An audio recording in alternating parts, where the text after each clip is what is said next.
you inquire into your true nature. You go to what you essentially are, and you ask that one, do you need protection? Can you be diminished by somebody's disapproval? Can you be challenged by group dynamics? Can you be hurt by something that somebody says to you? But in order to answer those questions from your experience, as opposed to thinking about it or reasoning it out, you actually have to go to what you are. You understand, go to. You don't go somewhere, but you have to touch your true nature. You have to make contact with, this is what I essentially am.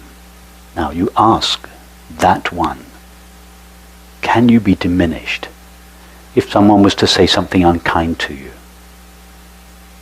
or hurtful? Would what you essentially are be diminished?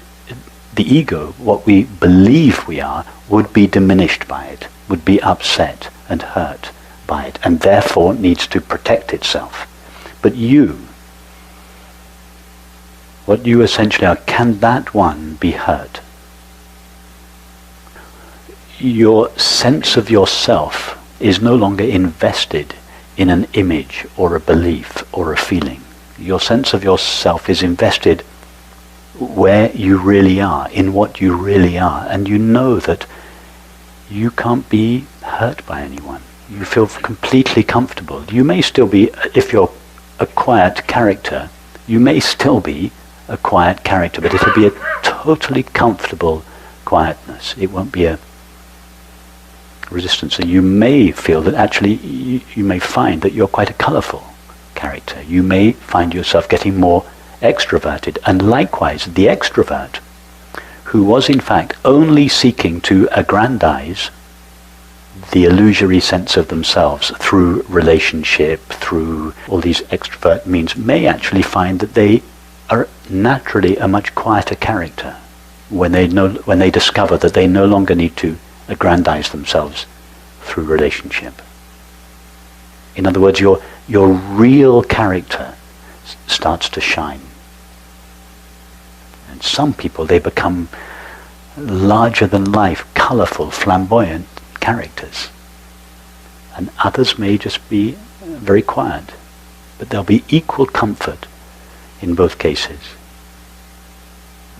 It's an interesting answer, because I feel like I've done a lot of external experiments with that, where I've intentionally put myself into really awkward social situations to challenge myself, but I've not yet turned it around the way that you're inviting me to, yes. So I will do that.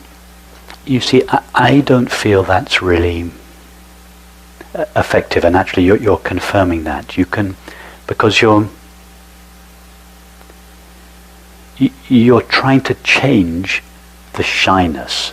You're working on the object, you're working on the feeling, but the root of the feeling is not even being touched, is not being seen. You're just manipulating your experience, trying to change your shyness, trying to provoke your shyness by going into these situations. But the root of the shyness, which is the belief and feeling of being a separate self, remains intact. So even if you were successful, and it doesn't surprise me that you weren't, but even if you had somehow been able to modify your behavior, you would have just been modifying the shell, your persona. Underneath, in the privacy of your own heart, you would have still felt the same suffering, because the source of the shyness hadn't been truly explored and exposed. So don't worry about all the symptoms of separation. In your case, maybe shyness. In somebody else, maybe anger or whatever it is. Go straight to the root of it, because once you expose the root of the shyness, not only will you take care of your shyness, but you'll also take care of whatever other symptoms are present in your case. You'll take care of the whole lot. That doesn't mean they'll all disappear overnight, but having cut their root, you cut off their life source, and in time these symptoms will wind down.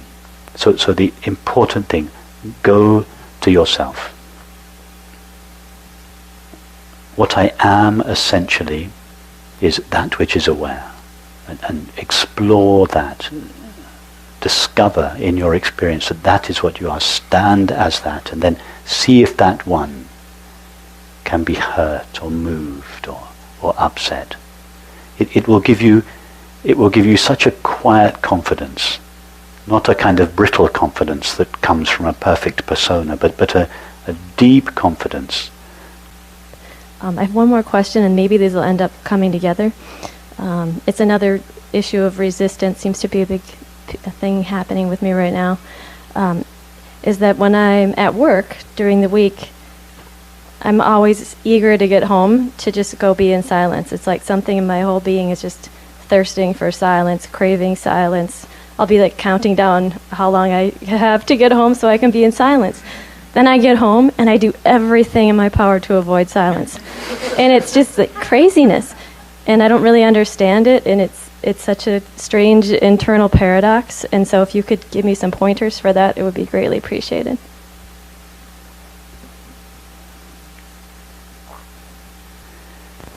Your deep motive is this love of truth, which expresses itself in you as this love of silence, which during your day, when you're active at work, you long for the silence, and you're not in touch with your resistance to it, because your mind is engaged on what you're required to do at work. So all you feel is this longing for silence. Now, when you come home, your mind is no longer required to attend to your work. In other words, your mind is free. Circumstances are no longer distracting you from silence. So what happens then is that the underlying resistance or avoidance of the silence bubbles up, and you become aware of it. During the day, you don't feel it because your attention is required by your job. As soon as your attention is no longer required to be focused on anything, in other words, when you get home, there's nothing for your attention to do. You feel this underlying resistance come up. That's a very good thing. That underlying resistance, which is the avoidance of the now, it's so uncomfortable that most people don't even ever allow themselves to feel it.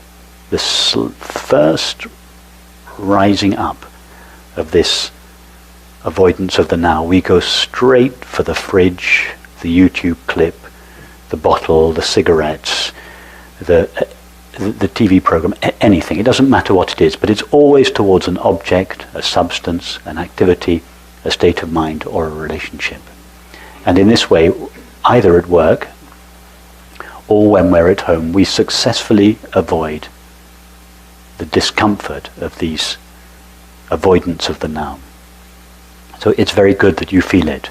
It's not in opposition to your love of the truth. It's precisely an expression of your love of truth, that you are able to feel this fully without distracting yourself from it. When you feel this avoidance, become really interested in that avoidance. Instead of thinking it as something that is wrong or bad or thwarting your desire for silence, do the opposite. Become fascinated by it. Be interested in it. So just sit down and watch this play of thoughts and feelings in you. Become really interested in them. Trace them backwards. In other words, don't do what they're telling you to do. What your thoughts are telling you to do is avoid this silence by the acquisition of an object, or go the other way. Sit down and say, okay, I'm going to make your acquaintance now. I'm going to find out what you're made of. I'm going to find out on whose behalf you are arising. And in order to find out on whose behalf they are arising, you have to trace them backwards to the place in yourself from which they arise. And the beauty is that if you trace them backwards, looking for the place from which they arise, you'll never find it. Because they're arising on behalf of a self that is not there. The reason why we don't notice that most of the time is because we never take the time to look for the place from which they are arising. We're too busy doing what the thoughts and feelings are telling us to do, which is to get busy with an object in one way or another. So because our attention always follows the thought outwards in the direction of objects, the non-existence of the separate self on whose behalf these feelings are rising is never discovered. So the separate self lives at the heart of the system. In fact, it's not really there. But because we never take the time to look, we lead our lives based on the presumption, and more importantly, the feeling that there is this separate self inside, and it is on behalf of this separate self that all these feelings are arising. So trace this resistance in you back